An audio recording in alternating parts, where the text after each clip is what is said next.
Una manera de conocer la cultura de un país, pues es a través de su gastronomía o el arte culinario. Jijic, pues eso es lengua coca y dice donde brota el agua. Eso significa. Entonces me arrima y me dice, primo, no te había visto bien, pero qué feo estás. Entonces yo me quedé y dije, a ver, ¿qué? Y entonces uno me chifla. Le dije, ¿por qué me chiflas? Me dice, no, pues te ves muy chistoso. Ah, cabrón, ok. Lucharán de 2 a 3 caídas sin límite de tiempo. En la esquina roja del cuadrilátero, con las preguntas que noquean y toda la actitud, Felipe Ramos, el Tafoya. Esto es Subiéndote al Ring de la Vida, donde todos peleamos, pero también aprendemos a levantarnos y cada batalla se lucha hasta el final.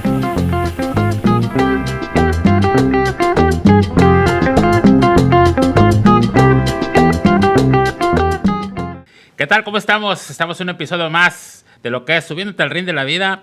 Y hoy, bueno, como siempre, cada semana tenemos un invitado especial. Y hoy, este día, tenemos nada más y nada menos que a un excelente amigo, alguien que estuvo en la Universidad de Colón por mucho tiempo, muy representante de nuestra cultura aquí en el estado, que aunque no es del estado, migró y se enamoró como todos los que hemos llegado. Mira, ¿para qué tanto? Froilán Ramos. Froy, ¿cómo estás? Buen día. Muchas gracias por la invitación, encantado aquí de estar contigo, de venir a platicar, de conversar y pues te conozco desde hace mucho tiempo, ya tenemos una amistad y pues así como lo dices, yo me enamoré de este estado, yo llegué en el 82, primero a Colima, directamente a trabajar con el Vale. Empezamos con lo principal. Froy, ¿dónde naciste? Yo nací en Guadalajara, pero vivimos mucho tiempo en un pueblo hermosísimo de Jalisco que está en la ribera de Chapala, que se llama Ajijic. Ah, ok. Ajijic, pues es un pueblo muy representativo en Jalisco porque a nivel nacional es el tercer pueblo con mayor población de extranjeros. Entonces es algo interesante, después de Cuernavaca y San Miguel Allende, Ajijic es el que tiene mayor asentamiento de extranjeros. Y todos dicen que es una colonia francesa o inglesa, porque incluso sucedió algo, una simbiosis muy interesante ahí, de que la gente, como le trabajaba a los norteamericanos, empezaron a hacer una mezcla de estilos. Una mezcolanza de... Pero muy interesante, no como la narcoarquitectura que le llaman, sino ellos no hacían ni columnas dóricas ni jónicas, sino una mezcla de lo tradicional con lo americano. Y sí, tú puedes ir y ves unas casas hermosísimas. Incluso creo que ahí vive el embajador de Japón, el embajador de Canadá. Mucha gente importante vive en esa zona. Entonces, además es una zona bonita, ¿verdad? Hermoso. Oye, y bueno, pues cuéntame, ¿cómo fue tu niñez? Platícame. Fíjate que fue algo maravilloso precisamente porque nosotros, cuando mi mamá decide que irnos a Guadalajara, fue pues una idea muy buena porque ahí nos pudimos tener la oportunidad de acceder pues a los estudios, ¿no? Fuimos 8 hermanos, fuimos 5 hombres y 3 mujeres. Yo soy el último. Yo digo que siempre son las obras. ¿Eres el bebé? Yo digo las obras y mi mamá me decía, no. Ah, hijo, no. Fuiste el último estirón. Te hicimos con mucho amor, pero la familia fue difícil porque mi padre fue militar y mi padre era golpeador. Entonces, ahí sí fue algo frustrante porque mi padre, pues cuando tomaba se ponía muy agresivo y empezaba a golpear a todos. Y eso de alguna u otra manera pues te marca, te vuelve muy vulnerable, a tal grado de que yo cuando estuve, yo todos mis estudios los hice en Guadalajara. Incluso pues no teníamos muchos recursos, llegamos a vivir prácticamente en una vecindad cuando nos fuimos. Y nosotros usábamos guaraches. Entonces los vecinos no nos dejaban jugar fútbol porque como los guaraches tenían clavo. ¿Puedes ponchar el balón? Entonces fue muy, pero era muy bonito porque cuando íbamos a Jijic, sí, para mí era el desahogo total y ahí tenía muchos primos, muchos amigos. Teníamos un amigo que le decíamos Ciro Peraloca porque tenía muchas ideas de que irnos en bicicleta. Cuando no había bicicletas para Campo Tabriza, nos íbamos al cerro y en temporada de lluvias se hacen unas cascadas muy bonitas ahí en Ajijic que se llama el Tepalo. Y ese paseo era muy suave, nos juntábamos toda la familia e incluso, te voy a platicar, me tocó ver, ya ves cuando dicen que hay trombas. Sí. Entonces, la tromba cuando cae, o sea, es porque primero agarró agua de la laguna, en este caso aquí en el océano, que se forman una especie de remolinos, entonces absorbe, es un fenómeno muy interesante. Entonces en la laguna absorbió, pero absorbe con todo y pescados.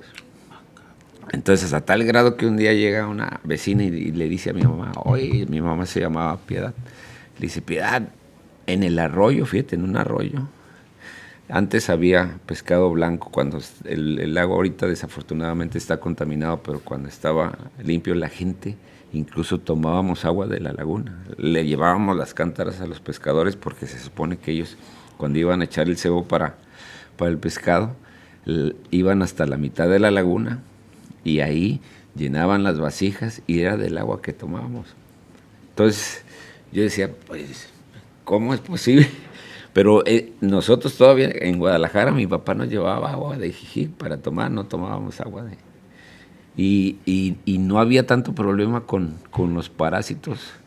Y ya ahora, científicamente, me han dicho que no teníamos que tomar desparasitantes porque los guamúchiles es un desparasitante natural. Y entonces, pues nosotros comíamos porque había muchos árboles de guamúchiles. Sí, entonces no como guamúchil, ¿no hay pedo? No. es algo muy interesante, ¿no? Pero y volviendo, entonces, cuando fuimos al río, había carpas, pescado blanco, bagres, porque hay un caldo muy famoso ahí que se hacía del bagre, que se llama caldo michi. Yo cuando entré a estudiar náhuatl, porque tuve que estudiar náhuatl por mi trabajo, empecé a entender por qué muchos nombres, o sea, primero Ajijic, pues eso es lengua coca y dice donde brota el agua, eso significa. Y michin en náhuatl quiere decir pescado, entonces caldo michi es caldo de pescado, ¿sí? Okay. Y hay también un pan que le llaman pan tachihual. Pan tachihual. Ajá.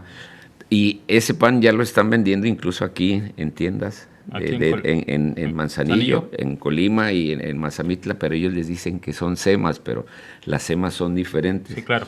Entonces, yo dije, pan tachihual, entonces, chantli, el náhuatl, es casa. Entonces, pan tachihual es pan hecho en casa. ¿Ah? Y luego en el carnaval, hay un festejo maravilloso porque... hombres se visten con máscaras de terror, de diablos. Y también mujeres. Pero es un secreto quiénes son los que se visten, ¿verdad? Toda la gente, ¿quién se va a vestir? O sea, y entonces para salir al toro de 11 salen de una casa, va la banda del pueblo. Sí. Detrás de ellos ya hay una música muy específica. Y entonces les llaman los ayacos, van bailando, entonces traen confeti y harina, van llegando a las tiendas y en las tiendas les dan confeti o harina, entonces se supone que la harina es para los hombres y el confeti para las mujeres, pero después ya agarraron pareja y dijeron, aquí no vamos a andar con que. Todos harina. Entonces es muy interesante porque anda el chiquillero adelante cucando a los ayacos, pues que los polvien, ¿no? Entonces yo tengo un primo que es buenísimo para jugar fútbol y tenía una carrera. Entonces como yo empecé a bailar, estaba muy piernudo yo, se me hicieron las piernas. Entonces la gente decía, no, es mujer, no es hombre. Como me pusieron un día nos vestimos y entonces éramos pareja. Mi primo y yo, él de hombre y yo de mujer, y toda la gente, mira una mujer vestida de sayaco. O sea, así de divertido era aquí para nosotros, para mí, incluso mimar yo ahí aprendí a nadar ahí, ¿no? Porque el lago de Chapala para nosotros era nuestro mar. Sí, de hecho, a mí me tocó hace años, hace como yo estoy por cumplir casi 50 años. Yo creo que a los 7, 6 años íbamos con una tía allá a Guadalajara. E ir hasta Chapala era, no te puedo decir que era un tormento, más bien era una travesía. Uh-huh. Porque al final de cuentas, pues no es lo que es ahorita las carreteras. No, era un tramo muy largo. Y entonces llegabas, y yo recuerdo que Chapala como tal, hasta un pequeño oleaje tenía. No, claro, sí, es como el mar Mediterráneo, o sea, no hay huracanes, pero sí hay un oleaje considerable. Exacto. No tan grandes como el mar. Te comento pues, porque a mí todavía me tocó ese tipo de situaciones en donde Chapala aún lo sigue conservando, pero en ese entonces era más pueblo que ciudad de lo que es ahorita. Sí. Eso definitivamente.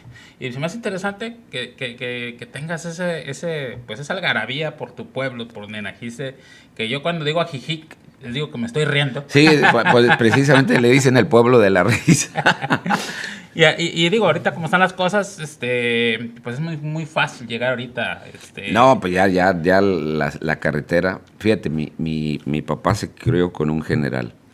Y este general le compró un camión para que moviera de pasa. Entonces el camión era, pues, como dicen, guajolotero, ¿no? Sí, él lo cargaba de madera. Él se paraba siempre en el Mercado Corona en Guadalajara. Okay. Y ahí subían arpillas de naranjas arriba, tenía la parrilla. Y ahí subían sandías y muchas veces nosotros pues nos íbamos para ayudarle, ¿verdad? A cobrar o a descargar. Sí, ¿viste la película del Padrecito de Mario Moreno? Haz de copas.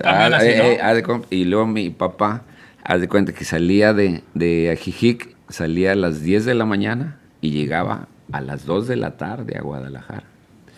La gente nos estima mucho, en Ajijic nos respeta mucho por mi papá. Todos dicen, y luego yo, como me llamo Froilán, mi papá así se llamaba. Sí, entonces me dice, ¿tú eres hijo de don Froilán? Qué señor. Pues sí, no sabían. Afuera. De la Ojalá te hubieras quedado un día. Pero mi papá bien chambeador, o sea, eso sí le admiro porque era muy trabajador. Y hay una anécdota que incluso cuentan que ahí en el crucero para ir hacia la barca, le hizo la parada a una señora y le dijo, oiga, don Froilán, aguánteme tantito porque estoy terminando de hacerle de comer a mis hijos. Pero no había ni siquiera agarrado el pollo. Se bajó gente para ayudarle a agarrar el pollo, lo luego la vueltecita. Luego, sí, lo mató, se comieron el pollo y se... O sea, estamos hablando de 1 hora mínimo. Sí. Fue una escala de... Entonces, o sea, a ese nivel mi papá tenía una tolerancia con la gente maravillosa. Por eso, la que no tenía con nosotros. Oye, digo, la verdad que esas generaciones de tu padre, mi abuelo, que yo creo que han de ser más o menos por esa edad, que en paz descansen, pues sí eran duros, eran recios. La verdad que sí. Creo que el tema se extralimitaban del poder que tenían, porque pues era poder finalmente, y la verdad que creces con ese estigma. Y además mi papá, pues, o sea, nos infringía una disciplina, pues, militar. ¿No? Quería casi, incluso llegó a tal grado que cuando en la televisión se oía el himno nacional, nosotros teníamos que pararnos y saludar. O sea, yo decía, ¿cómo es posible? Esto porque parece que no, pero esos golpes que te dio la vida con tu padre, pues me parece que también ha hecho que esas generaciones pues realmente le aportaran al país mucho, y tú eres uno de ellos. Gracias. Pero ahorita más adelante. Sí. Bueno, oye, pues primaria, secundaria, prepa, todo en Guadalajara. En Guadalajara, todos mis estudios los hice en Guadalajara. ¿En la universidad? Allá en la universidad es hasta la preparatoria. Ok. Pero haz de cuenta que yo incursiono, bueno, pues el hecho de familiar precisamente, del que te hablo, pues se volvió muy tenso hasta que llegó un momento en que mis hermanos corrieron a mi padre. O sea que ya no se paraban. Ya estuvo. Entonces, pues ahí la situación económica se volvió pues más difícil, ¿no? Y entonces, a la vuelta de donde vivíamos, nosotros vivíamos casi en el puro centro, hay un templo que se llama El Refugio, que quedó en medio de la Avenida Federalismo, cuando la construyeron. Y a la vuelta estaba la sección 47 de la sociedad del sindicato del magisterio. Y iba de Ajijic un muchacho que era el organizador de los festejos, y él montaba bailables y todo eso. Y yo, por la situación esa familiar que te digo, me volví. Mucha gente me dice, estás loco. Muy introvertido. Incluso yo pensé hasta irme al seminario, porque dije, esto es una familia. Pues no se me hacía como una familia. Y decía, no, yo no quiero tener una familia así, mejor me voy de padre, ¿no? Y mi mamá dijo, ¿qué padre? Ni qué. Entonces me empezó a obligar. Yo ni por aquí me pasaba la idea de yo bailar. Okay. O sea, me gustaba ver bailar folclórico, y bailar, pero nunca no era así como no era como un no te veías. proyecto. No, yo nunca me vi, o sea. Y total que mi mamá me empezó a presionar y me obligó prácticamente a ir a acompañar al muchacho que iba de Ajijic todos los fines de semana a tomar clases. Y entonces yo un día fui. Y estábamos ahí, es un auditorio pequeño, y ahí estaba el escenario, y yo estaba viendo, y abajo estaban unos chavos que estaban haciendo mucho escándalo, y el director se molesta y dice, hey, quien no venga aquí a bailar, vámonos, sálgase. Entonces mi amigo me dice, vente, súbete. Yo andaba en tenis. ¿Cómo vas a bailar con tenis zapateado? Entonces me dice, órale, métete, me dice él. Y cuando terminó la clase, el director me dice, oye, muchachito, pues yo tenía, en ese tiempo estoy hablando que tenía 13, 14 años. Ok. Me dice, tienes facilidad, ¿por qué no sigues viniendo? Le dije, es que no me gusta. No, ven, yo voy a hacer que te guste. Yo me comprometo contigo. Y pues regresé el siguiente domingo. Pues para no hacerte cuento largo, al mes hicieron selección de gente para ponerlos ya con los avanzados. Okay. Y mi amigo, que ya llevaba 6 meses, no lo escogieron. Y yo tenía un mes, a mí me escogieron. Entonces eso fue muy frustrante para él, porque dejó de ir. Pero, y yo... Pero yo te voy a decir algo. Seguí. Hay gente que nace con don, Sí. y en tu caso me parece que eso fue. Y es en todos los temas, y sobre todo más en lo físico, por ejemplo, fútbol, voleibol, y más cuando, por ejemplo, tienes cualidades y eres, por ejemplo, hay deportistas superdotados, de que lo que los pongas hacen. Sí. A mí me parece que no lo habías tú descubierto, No, como muchos no. que hemos tenido aquí, que hemos platicado, Exacto, que no sabían que su don era esta ese. situación. Y cuando alguien les dice y te explota, en ese sentido digo, te explota en buena onda, pues. Sí, de que te sacan, hacen sacar tus talentos. Pues. Exactamente, Sí. y que empiezan a ver, porque también es muy importante que de quien te invite, pues sea de esos instructores que te corrijan. Sí. Porque al final de cuentas te voy a decir algo, dentro de cualquier ámbito, sea deportivo, cultural, de lo que me digas, si no hay corrección, Si no hay una buena instrucción, exacto. no, digo, puede haber una buena instrucción, Sí. pero si no hay corrección, esto no sirve.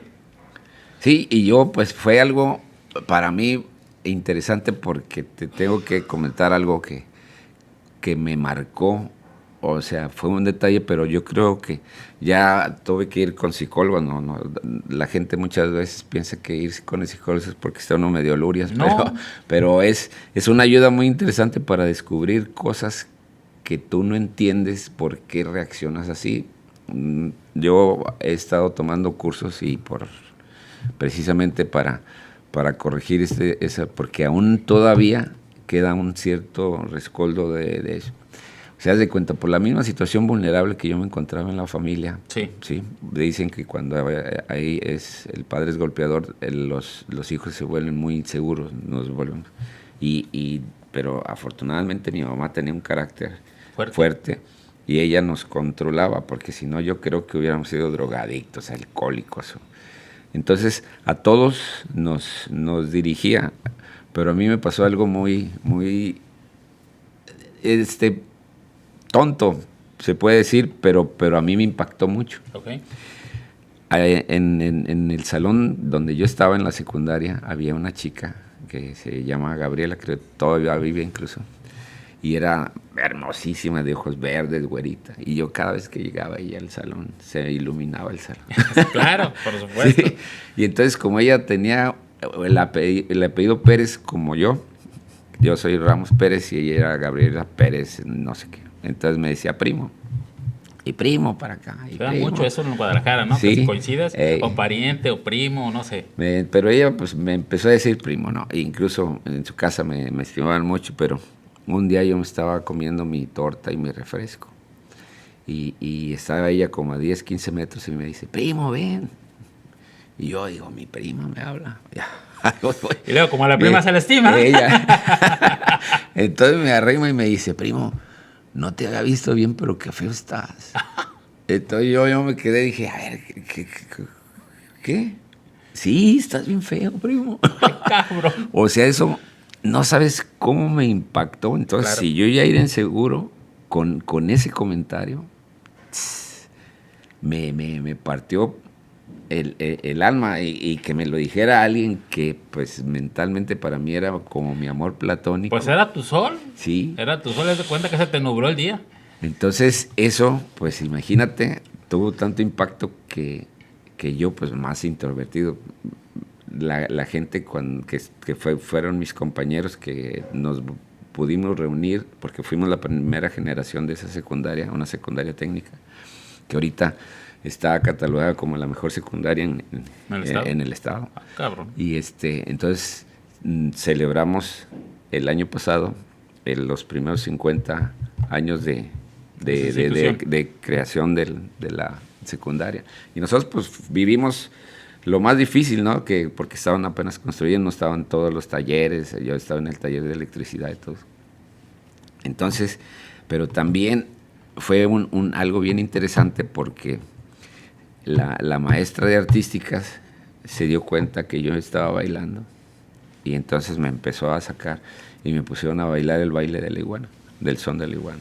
Que es netamente de Guerrero. Es que hay iguana en Nayarit, hay son de la iguana en Jalisco, y la iguana, aunque son diferentes y todos se lo adjudican, ¿no? Ahora ya ves que hasta llegaron a decir que el mariachi pues que era de Colima, o sea, realmente era una zona donde de músicos que se juntaban de varios estados y ellos andaban ruleteando, pues, o sea, tocaban en varias partes.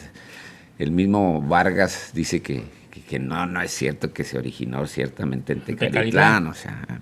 Pero pues ahí tuvieron su base. Sí, de alguna otra manera ahí fue donde se establecieron, ¿no? Y de ahí empezaron a hacer lo que son ahorita.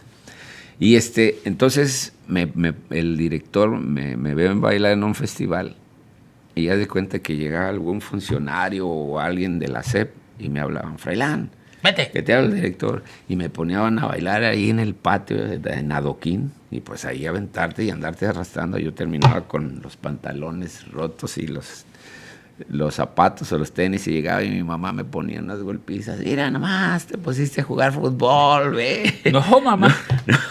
Le digo, no, es que me sacaron, que te sacaron a bailar. Entonces, eso de alguna otra manera me ayudó mucho en el sentido de que en el tercer año sale una gira a Europa para el ballet donde yo estaba. Porque era algo bien interesante ese ballet. Casi cada mes hacía giras a Estados Unidos. Entonces, una vez me acuerdo, porque nos sacaron una visa todos. Había 4 grupos ahí en la sección. Entonces nos hablaron a las 7 de la mañana, levántense, nos vamos ahorita a Tampa, Florida. Y tráiganse su pasaporte y todo. Y yo, pues no, pero no iba a ir. Bajaron a un grupo de los que estaban.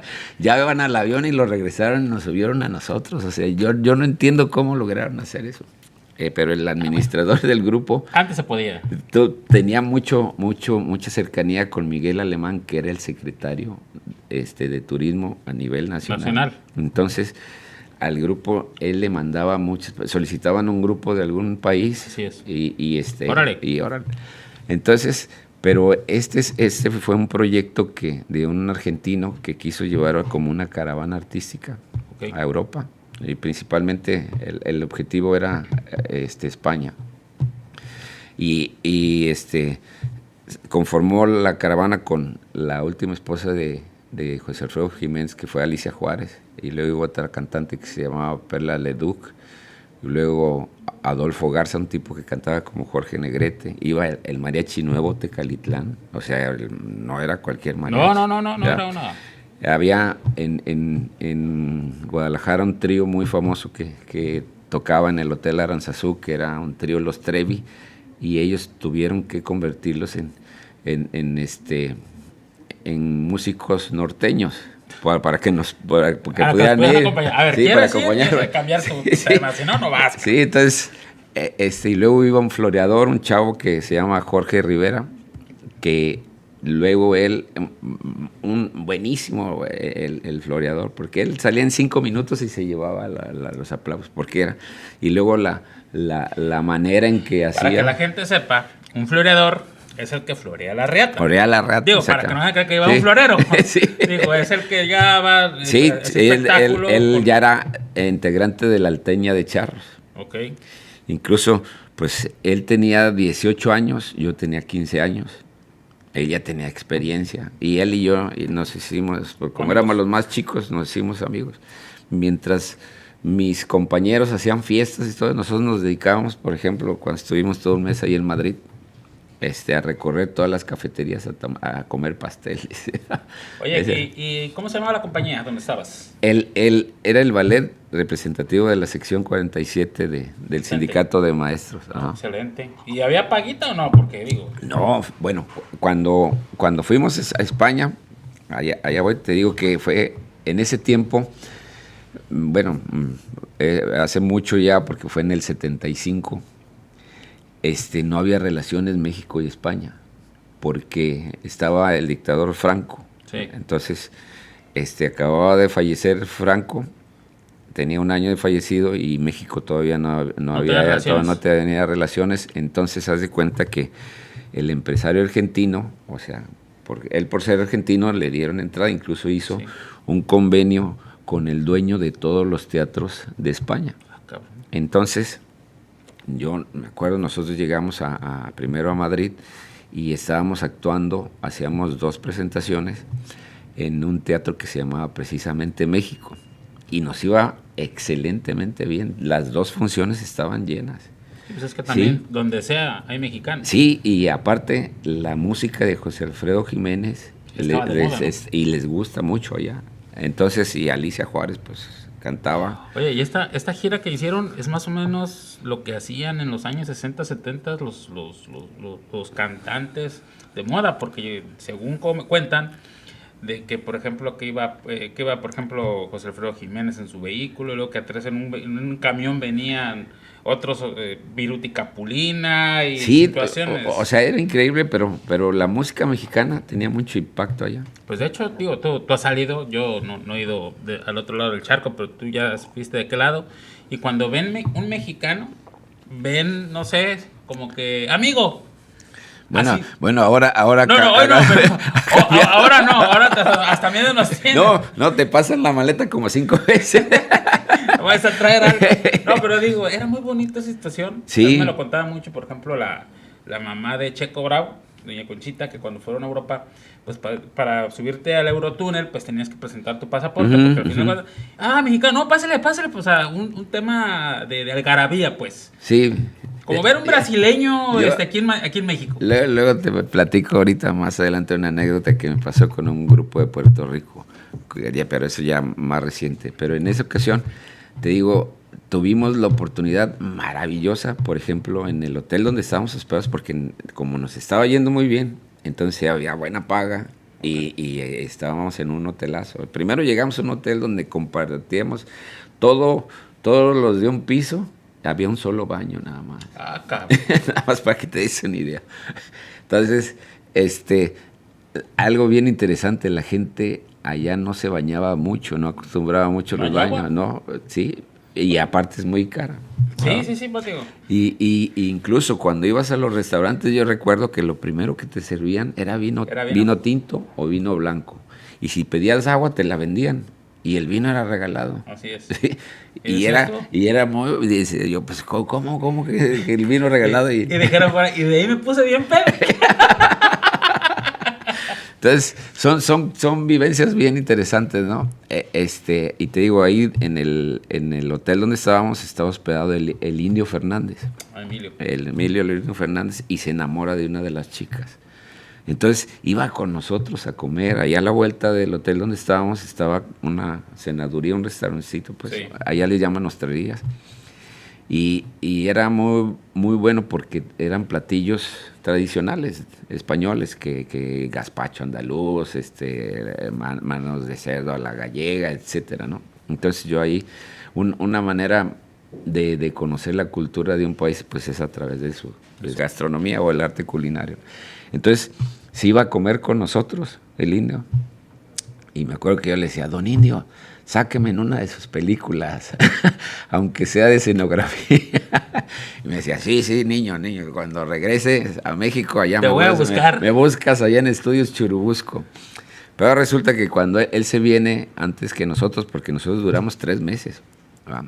La gira estaba pintada para 6, incluso, bueno, antes de irme a la gira, mi madre me manda a Jijic a pedirle dinero a mi papá. Y fue también algo que me dolió mucho porque pues ya ves que hay mucho tabú alrededor de que si bailas, si no eres de harina, cara de bizcocho tiene. Entonces, el primero que empieza a dudar de mi sexualidad es mi padre, ¿no? Y me dice, yo no quiero putos, perdón, en la casa. Me dio 50 pesos. Pues, y me dice mi mamá, ¿te dio dinero? Le digo, sí, pero lo que más me dio fue un consejo que él no quería. Entonces te comento esto porque como la vida pues es terrible, porque cuando regresamos nosotros de la gira, ese día mi papá se accidenta y casi se muere. Fue algo muy, muy, muy extraño que sucedió. Pero bueno, durante la gira te quiero comentar algo porque es una anécdota que me pasó. Pues era muy difícil acceder a una cámara fotográfica. Sí, claro. Y cuando mis hermanas, que ya se habían ido a Estados Unidos a vivir, porque mi papá, si las veía con un novio, golpeaba al novio y luego a mi hermano. Y luego a ella. Entonces, pues pobres, pues no podían tener novio, entonces decidieron ¡vámonos! Irse. A ver, bríncale. Sí. Entonces, mis hermanos me mandan una cámara, no sé si te acuerdas, que tenían que insertarle un cubito que traía, que era el flash. Así es. Y yo creo que les habían salido la cámara, antes eran muy dados ¿Eran a de eso. las que parecían estuche de lentes o eran de las grandes? No, de las grandes, de las ok. cuadraditas, pero yo creo que le salió en el Conflex o algo, porque, haz de cuenta, vamos a un programa promocional ahí en Madrid, como era, de ahí sacó Ricardo Rocha, un programa que hizo aquí, que empezaba a las 10 de la noche y terminaba a las 9 de la mañana. No sé si te acuerdas. Entonces de ahí copió el formato. Entonces allá se llamaba Directísimo. Y recuerdo nosotros cuando llegamos, terminamos nuestra función y llegamos, porque íbamos a bailar nada más Jalisco, y estaba cantando Donna Summer. Entonces Donna Summer pues era el boom. Era el boom en esos tiempos. Y ella empezó en Europa sus éxitos y después se vino, a pesar de que era norteamericana. Así es. Y entonces cuando viene saliendo Donna Summer, pues luego los guaruras, y yo me le dejo ir y le digo en inglés que si una foto, ¿verdad? Entonces le doy la foto a uno de mis compañeros y pues la cámara nunca funcionó. Valiendo. Oye, aquí sí pasó como que, oiga director, síguele, oiga director, y se acaba la... Pero mala onda de mis otros compañeros de no haber sacado, unos sí traían cámara bien. Bueno, a lo mejor la gente que nos escucha en este podcast va a decir, ay, cabrón, pues qué fácil era. No, era complicado porque primero tenías que tener el rollo, sí, estar checando que tuviera. Y luego no eran de flash, o sea, no tenían flash, había que acomodar. No era. Pero, o sea, tomar una foto era algo, era una aventura. Y sobre todo tener una cámara. Sí. O sea, no cualquiera podía tener una cámara. Por eso la gente que ve películas adaptadas digo que son de estos años, pero adaptadas a los 60, 70, pues ven a todos los reporteros con una cámara aquí cargando. Sí. No es como que agarras el celular y llegas y ¡tac! Ahí está la foto y pues evidencias. No, es maravilloso invento, porque ahí traes todo. Ahí traes todo. A cambiar la vida de sí, muchos. Y yo me acuerdo incluso para hablar por teléfono, de yo reportarme a Guadalajara, teníamos que hacer una fila para usar el teléfono, como Sí, de, no, y claro. a veces durabas hasta 3, 4 horas en poderte conectar porque se cortaba la línea. Y Bueno, todo bueno, yo te cuento una rápida. eso. Para el tema de la comunicación, sobre todo aquí en Manzanillo, era de decir, tenías que ir al centro de Manzanillo, exactamente enfrente del mercado, donde está Mersa, por ahí, había una estación de teléfonos. Entonces tú tenías que Una viajar, caseta, sí. exactamente, marcabas, oye, aquí voy a estar, por si me Ajá, quieren marcar, y ya exactamente. regresaban la llamada Sí. y así era. Sí, incluso yo me acuerdo cuando íbamos a hablar con mis hermanas, nosotros íbamos a una farmacia ahí en Guadalajara, en el centro, donde ya les decías, les dabas el número donde tenías que marcar, o donde nos iban a marcar también, de donde nos iban. Ok. Y a veces durábamos 3, 4 horas ahí sentados esperando A que pasaran a que todos. pasaran todos y a que pudiera entrar la llamada de mis hermanos, o Pues nosotros poder llamar. ahorita que la comunicación es tan fácil, hay que valorarla. Sí, yo por eso, yo me siento bendecido por haber vivido ese maravilloso cambio, esa transición, Claro, porque la gente ahorita que ve, por ejemplo, o si viera las cámaras esas, o los tocadiscos y eso, ya ves que dice, ¿y eso qué? no, o los teléfonos, O o los- los teléfonos de... Sí, sí. Todo lo dice, oye, ¿y eso qué? ¿Y no le hiciste como Franco Escamilla? ¿Cómo? Dice Franco Escamilla Eh. que cuando se iba, pues no tenía dinero, entonces que cuando se iba, por ejemplo, salía de su natal y se iba a otro estado, pues que como no traía dinero, él agarraba y pues metía una llamada por cobrar, que la mamá nada más quería saber que estuviera bien. Sí. Entonces agarraba y oiga, le están hablando de León. A ver, mamá, estoy bien. Dice, ¿acepta la llamada? No. Y así no pagaba. ¿Tanta? Porque aparte era caro, ¿eh? Carísimo. No era barato. No era de que Sí. porque, por ejemplo, si te ibas a un público, tenías que traer tus veintito. Sí. Estar metido en tus veintito. Y si era una llamada de larga distancia, sobre todo, eran, pero casi, tenías que sacar un ojo de la cara. Sí, y entonces te digo, o sea, me pasaron muchas cosas interesantes. Otra fue que, pues todos me decían, oye, Froilán, ¿qué? ¿De ese nombre de dónde viene? ¿O qué? Ey. Y resulta que nosotros empezamos a recorrer todas allá les llaman provincias, las provincias de España primero, y llegamos a una ciudad en Galicia que se llama Lugo. Ok. Entonces la guía que nos tocó, porque empezamos a tener problemas muy serios porque el empresario que le había rentado todos los teatros al argentino vio que la compañía estaba generando mucho dinero, y entonces le dijo al argentino que le compraba toda la caravana. Entonces el argentino lógicamente Pues, dijo, ¿qué no, pasó? ¿verdad? Entonces dijo, pues si no me la Si no me la vendes, aquí se acaba. se rompió el contrato. Entonces, de estar actuando en teatros, empezamos a actuar en polideportivos. Se montaba un escenario y luego la publicidad la mandaban quitar el tipo Ajá. O sea, unos iban poniendo y otros iban detrás quitando. ¿No era campaña política? Le das de cuenta y el tipo pues tenía mucho poder político, ¿verdad? Era un tal señor, me acuerdo hasta del nombre, Tolsada. Y entonces teníamos que hacer desfiles en cada ciudad para promocionar.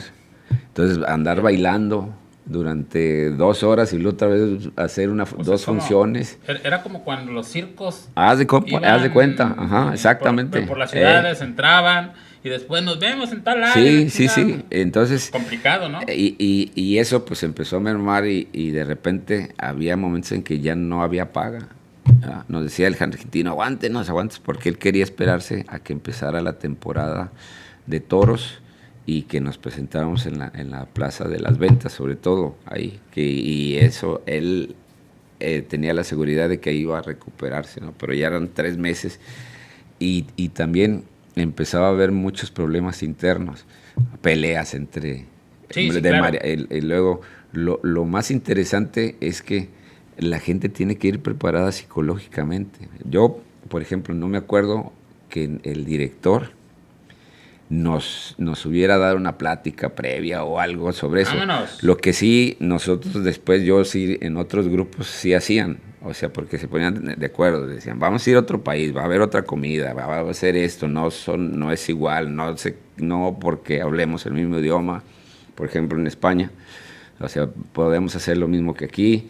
O sea, te preparan y aparte tienen que ser muy tolerantes porque la primera semana es de euforia, de conocer todo, qué maravilloso. Pero la segunda semana ya empiezas a extrañar a tu perro, a tu abuelita, a tu novia, a tu hermana, etc. ¿Y sabes qué? Más porque no había una preparación, era más bien el talento, lo subes y que en esos momentos le pasó a todo el mundo, y estamos hablando de deportistas, estamos hablando de lo que tú me digas. Ahí está muy famoso el tema del jamaicón, que decía, no, pues el cabrón se regresó de la selección porque extrañó su país, extrañó los frijolitos, pero porque precisamente no había la preparación que hay ahorita. Entonces, por ejemplo, tú me dices que estabas en la secundaria. Sí, imagínate yo de 15 años. Estabas en la secundaria, pues qué preparación, y más.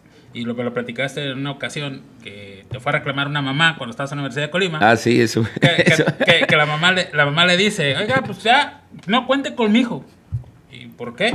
No, aquí come frijoles. El cabrón quería carne y quería vino. Y de postre que iba a haber.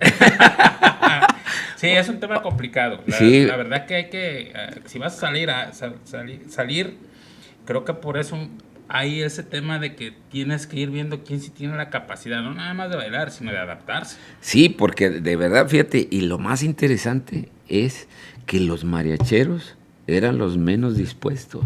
Y ellos, a pesar de que pues llevaban un sueldo y todo eso, porque en una ocasión con la Universidad de Colima un mariachero se puso prácticamente en huelga de hambre. Si no me regresan, se quedaba encerrado en el cuarto y no quería salir. Y era el director del mariachi. Complicado. Imagínate. Complicado. Entonces, yo también en ese sentido sí tenía mucha apertura porque yo lo que quería era conocer y aprender. Entonces te digo, llegamos a esa ciudad de Lugo y me dice la guía, ¿cómo te llamas? Froilán. Dice, ¿sabes que el santo patrono de esta ciudad es San Froilán? Le dije, ¿en serio? Fui y me tomé fotos con el santo porque toda la gente me decía, Froilán, ¿qué significa? Cabrón, aquí estoy. Oye, ¿qué hubo, tocayo?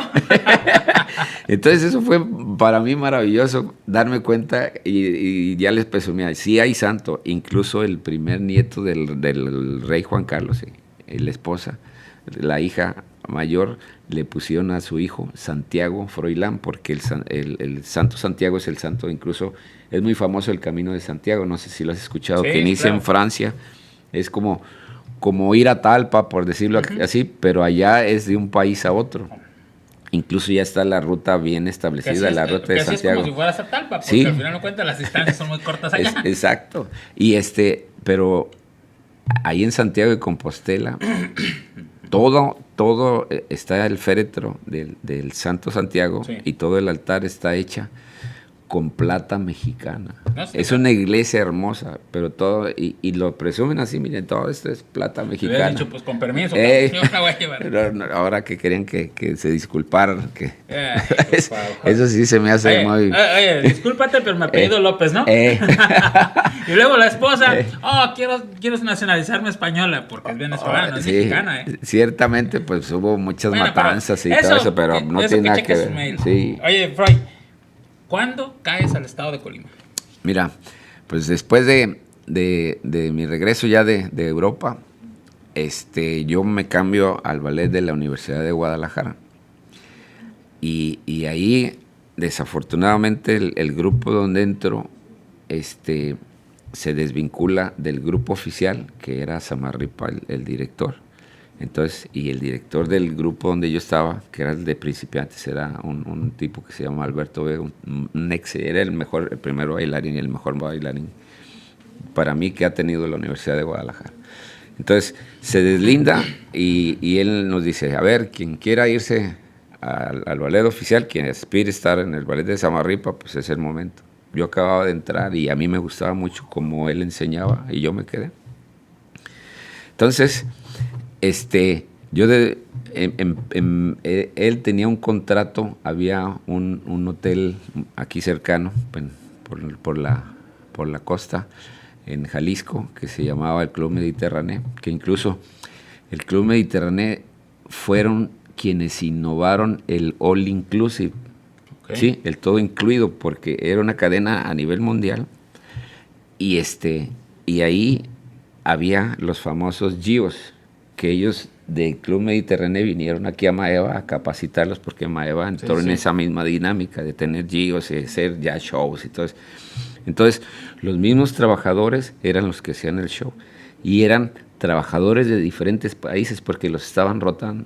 Entonces fue muy bonito porque yo ahí conocí tahitianas, francesas, brasileñas. Yo llegué a tener novias. Fuiste cosmopolita. Sí, entonces fue algo bien interesante, ¿no? Para mí yo decía, no, pues íbamos cada semana, imagínate, e incluso nos regalaban cada año una semana, estábamos ahí, y era un ambiente, todos decían que era club nudista, pero lo que pasa es que en Europa, en las playas normales, son topless, las mujeres andan sin brasier y es muy normal. Claro. Entonces toda la gente decía es que ahí era... Asustones, pues. Sí, pues todavía no estábamos...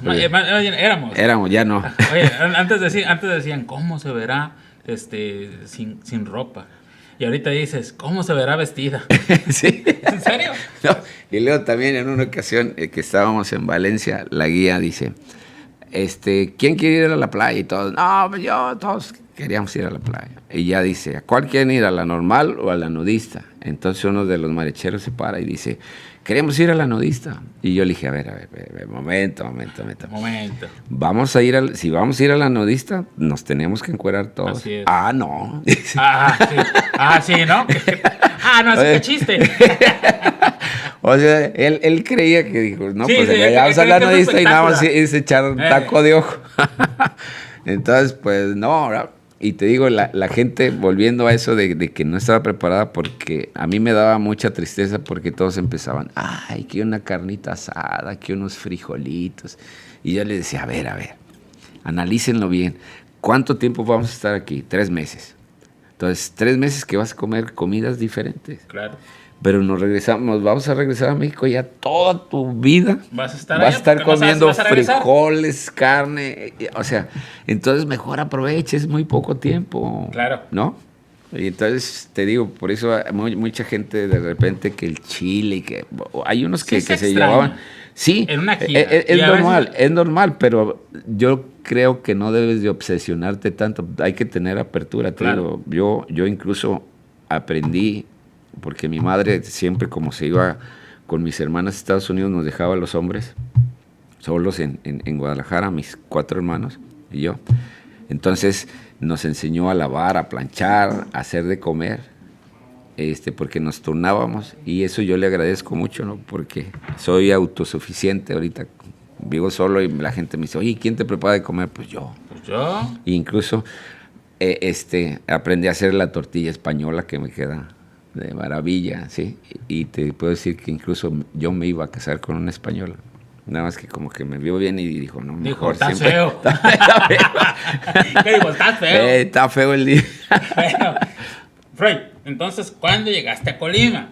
Entonces, haz de cuenta que yo primero quiero mencionar esto porque yo quería probarme a ver, cuando yo estaba en el grupo de que se separó, te digo, de Consamarripa, el maestro del segundo grupo de la Universidad de Guadalajara me dice, quiero que te vengas. Sí.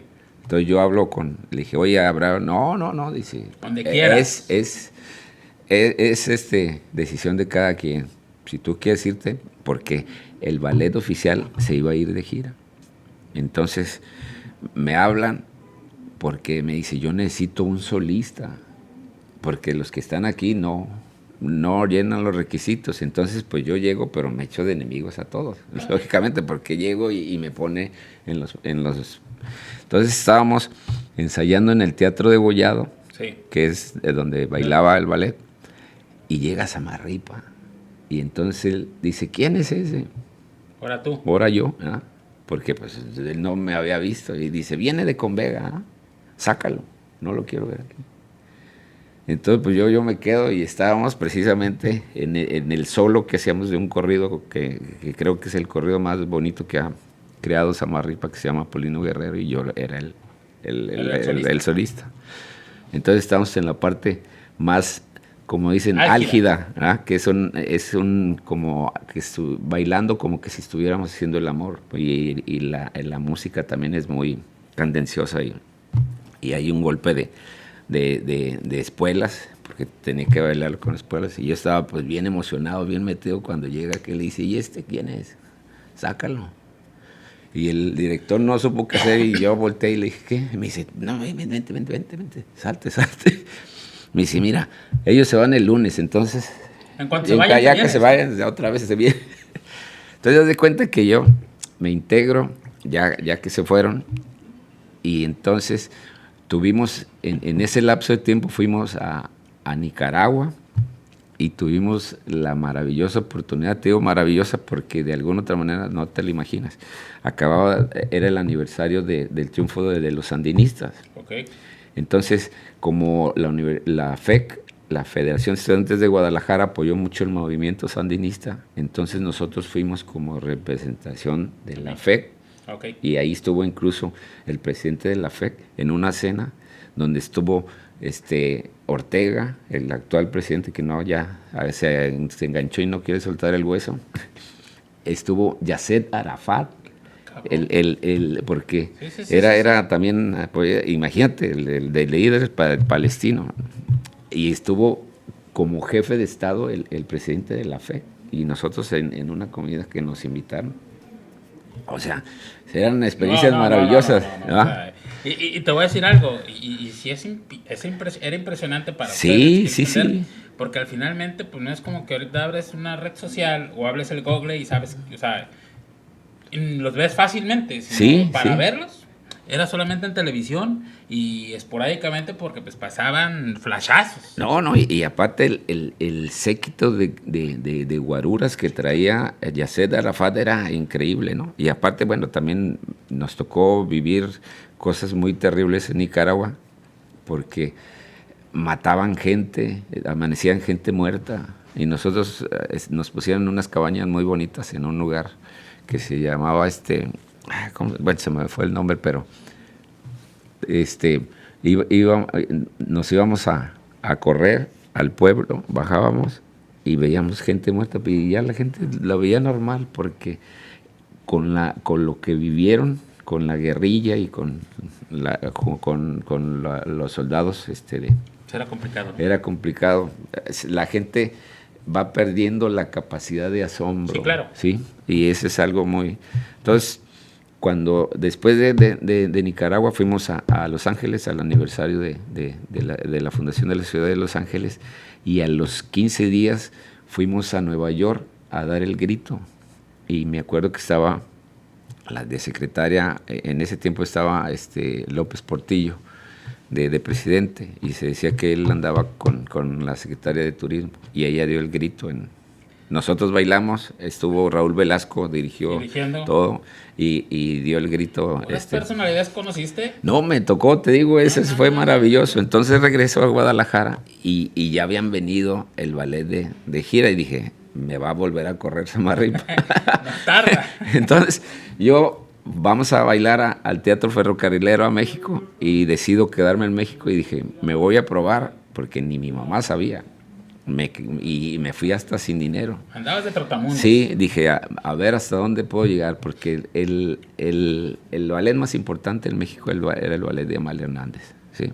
El ballet folclórico de México. La Flecha. Sí, entonces, yo, incluso el director del grupo, que en ese tiempo se llamaba Carlos Ochoa, me dijo, déjame, yo hablo con ella para que entres. Dije, no, yo quiero llegar como alguien normal y decir que no quiero recomendaciones. No quiero que me recomienden, que yo solo me recomiendo. Y pues, para no hacerte cuento largo, en 15 días ya estaba bailando en Bellas Artes. Excelente. Sí, me fue maravilloso. Y luego se viene una gira de 6 meses por toda Europa, y pues me escogen y me voy a Europa. ¿Sí? Oye, y ahí ya no hubo de que no hay carpas. No, ahí no, era teatros. Ahí ya era 5 estrellas. Sí. Tu cuartito tal vez combinado solo. No, era maravilloso. Ya tenías tu baño. Sí. Y entonces, regresando de la gira, dije, bueno, ya, hasta aquí. ¿Qué dijiste? Ya estuvo. A esto es lo que quería llegar, ya lo logré, y me regreso a Guadalajara. Entonces yo estaba, entré a estudiar administración de empresas. Ok. Y en una ocasión me dice, mi novia, yo tenía una novia en el ballet, entonces yo iba por ella y todos pensaban que yo quería entrar. Y me decían, vente, órale, métete. No, yo ya el ballet ya estuvo. Entonces en una ocasión vamos a una fiesta y ahí me encuentro a Samarripa. Y se me hizo muy extraño que se me acerque y me dice, oiga, con usted quería hablar. Y dije, ¿qué? Pero si me corriste, cabrón. ¿Me vas a correr también de la fiesta? Y me dice, no, mire, a lo mejor usted está sentido conmigo, pero yo quiero que entienda que le dije, no, maestro, a mí no me interesa. No, yo no soy rencoroso, pero tengo buena memoria.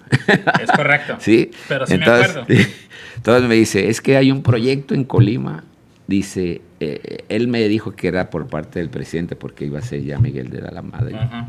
Dice, entonces quieren que vayamos a formar. Dice, de hecho yo ya mandé una persona, pero tuvo muchos problemas y lo corrieron.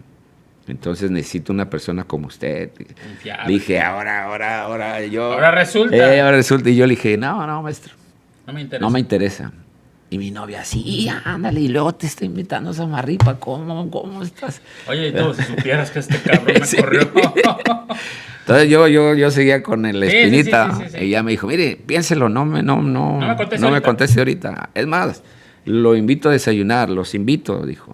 Y mi novia dijo, no, pues yo no puedo ir, pero tú ve. Y ya fui a desayunar con él y me dijo, no, mira, de verdad, le dije, a ver, maestra, porque también dicen por ahí que a usted de repente le gusta dar besitos y no, ¿cómo crees? Algo Dicen formal. que es la comercial mexicana pasando por Soriana. Sí, fue algo, yo dije, pues las cosas como son. No, sí, Hay que ser claros. y aparte él había sido también muy hijo de la claridad Sí, conmigo, claro. Entonces yo dije, pues yo también. Claro.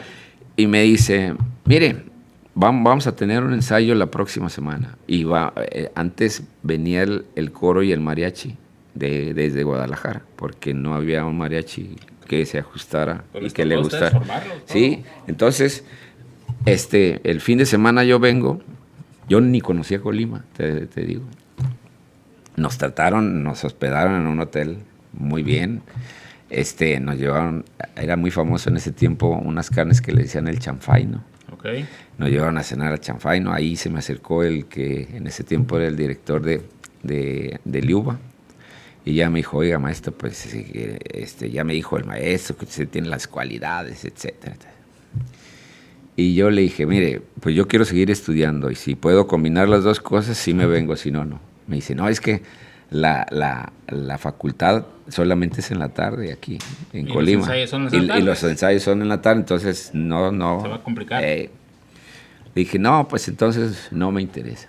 Gracias. Ya. Entonces ya Samarripa me dice, ¿qué hizo? No, pues es que yo quiero seguir estudiando. No, pero usted, su futuro es el baile, usted. Yo todo un rollo total. A los 6 meses sucede un acontecimiento familiar y yo dije, ¿sabes qué, Froilán? Creo que ya. Entonces le hablo a Samarripa y le digo, ¿sabes qué? Pues ya lo pensé bien y yo estaba trabajando en Bancomer también, a la par de que estudiaba en la mañana y en las tardes estaba trabajando en Bancomer. Y cuando le dije a mi jefe fue el más contento de Bancomer, qué bueno que te vas porque yo pues no se me daba mucho y era revisión de tarjetas de crédito, de los vouchers, y entonces sí, como eran hechos a mano. Era pasado, sí. Entonces yo no veía muy bien los números y no checaba, entonces en vez de trabajar medio tiempo me aventaba casi tiempo completo. Entonces cuando le digo, qué bueno que te vas, te felicito y que agarres tu rollo. Ya déjate fregaderas. Y entonces llego yo aquí a Colima en 1982, ¿sí?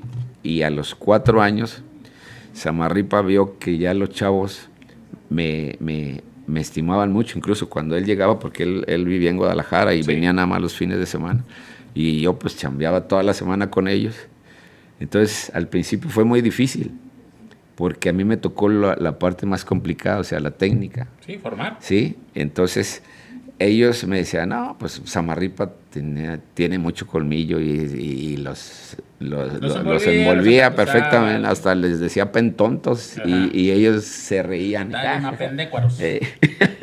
Entonces, yo incluso tuve sesiones con psicólogos de Guadalajara para ver cómo podía, porque la mayoría eran gente de pueblo, claro, o sea, gente muy humilde. Estamos hablando del 82, en donde apenas Colima empezaba. Y yo llego con mi traje, pues, bien, unas mallas, no, como dicen, no, mariconas, pues, sino bien, que son unos instrumentos de trabajo, y entonces uno me chifla. Le dije, ¿por qué me chiflas? Me dice, no, pues te ves muy chistoso. Ah, cabrón, ok, pues te vas a poner una porque te das igual de chistoso que yo. Y precisamente, les dije, un día, así van, no, estás loco, me dijeron.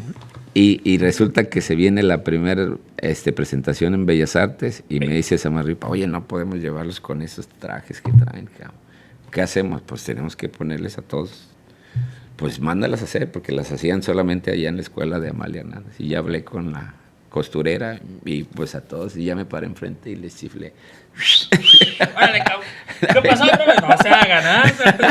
Freud, el tiempo se nos está cortando y tenemos muchas cosas que hablar y vamos a hacer un segundo episodio, pero sí es importante saber, sobre todo conocer cómo fue desde que empezaste como niño, que fue lo que te llevó. Pero te voy a hacer una última, no sé pregunta, pero sí una pregunta. Si tú tuvieras a tu Froilán de 5 años, ¿qué le dirías? Que creyera en él, que luchara como siempre por sus metas, y que él iba a ser un hombre muy exitoso. Eso le diría. Sí. Excelente. Bueno, pues tiempo nos faltó para seguir platicando con Freud. Vamos a tener una segunda oportunidad. Y bueno, los esperamos la siguiente semana con otro capítulo más de Subiéndote al Ring de la Vida. Hasta la próxima. Bien. Gracias.